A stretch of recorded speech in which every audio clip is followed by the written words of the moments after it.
எனவே உன்னை வந்து சேர நான் இங்க வர முன்பு கேட்டு என் மரணம் நெருங்கிடும் போதும் உன் நினைவில் வாழ்ந்திடுவேனே.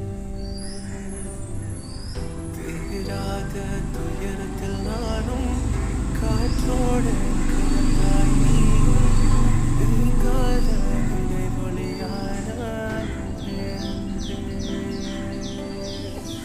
மறு ஜென்மம் இருந்தால் கூட உயிரே உன் கரம் பிடிப்பேன உன் கால் தடம் நான் தொடர்வேன.